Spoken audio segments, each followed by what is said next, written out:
So, unless we look at the past, we're never going to be able to clearly see what the future is going to hold.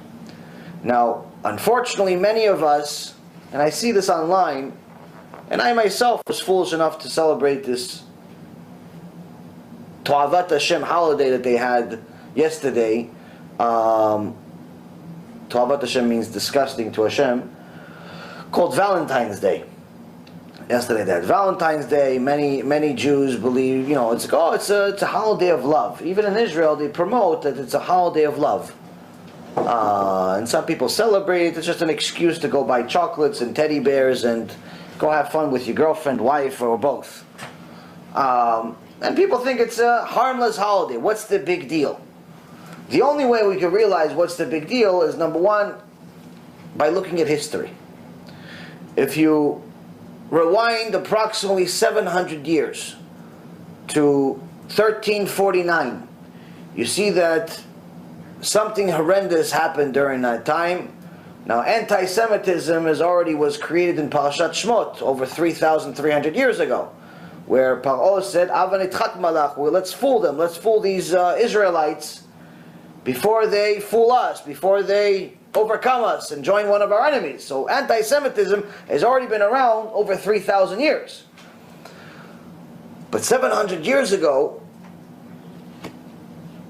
anti-Semitism took another turn once again, and because the Jews were not allowed to celebrate freely, learn freely, we're already living a secluded life, but to make our life even more miserable, they wouldn't even allow us to have normal jobs.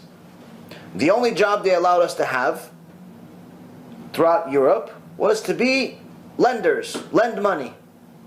Bankers, in so many words. We were only allowed to lend money.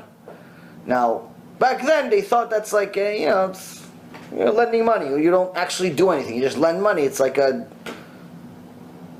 crappy job. In reality, if you fast forward, you realize that's the best job in the world. You actually don't have to do much. You lend money, you get paid for extra of it. It's a good job. As a matter of fact, eventually you get to a point where your money works for you so much that you control the economy. You control the market. You control everything because everyone owes you money. This is also the reason why I always told my clients and anyone that ever asked, when people would be scared about the relationship between the United States and China ever breaking, where they were saying, listen, maybe the United States is not going to do trades anymore with China because they're stealing their brands, they're stealing their goods. There's hundreds of billions of dollars worth of copyrights and all types of patents that are stolen by the Chinese every single year. And we have to fight back, and now Trump is there, and Trump is like import-export practically now, especially with China. He's going to tax it, he's going to do this, he's going to do that. Let me fast forward really quick for everyone. It's all bogus. It's all nonsense. It will never happen. The relationship between America and China will always be.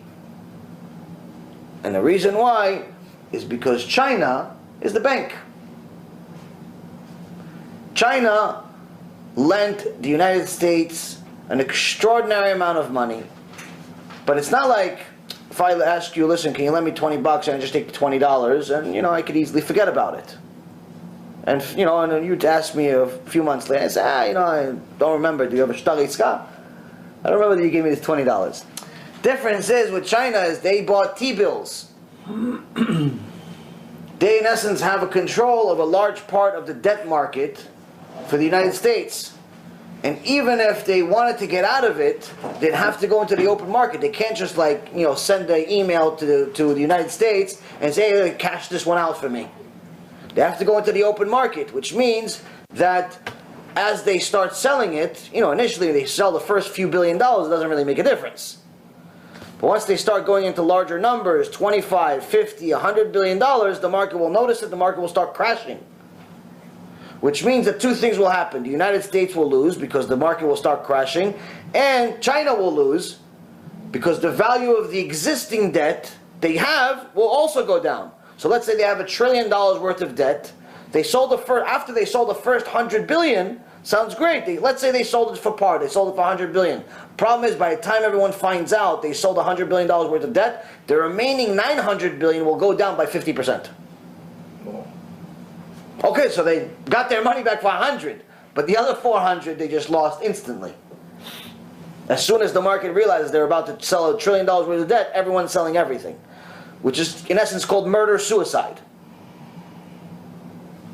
So this is a unhappy marriage, but the reality of it is they're going to suffer together forever, unless one of them is willing to just, pretty much commit, do murder-suicide. In essence, destroy their own economy and rebuild it from scratch.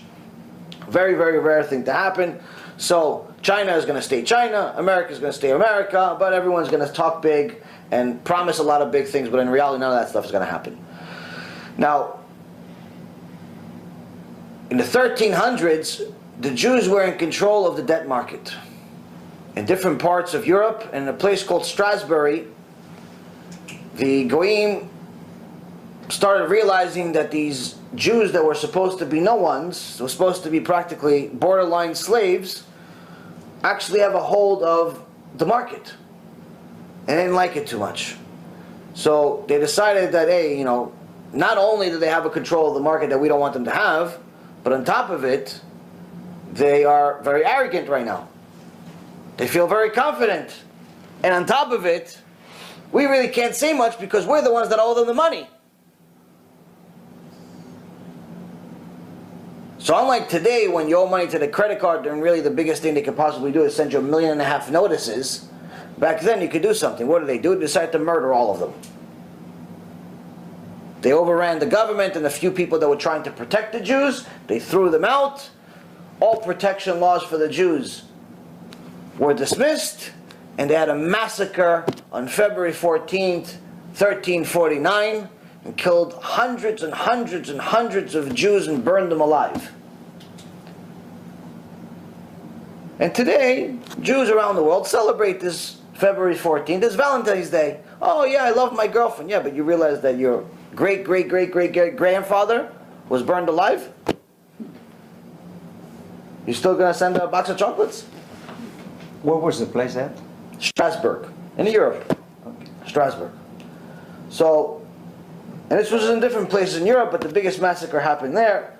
Nonetheless, people need to understand that the only way we're going to have even a chance of surviving in the future is by looking at our past.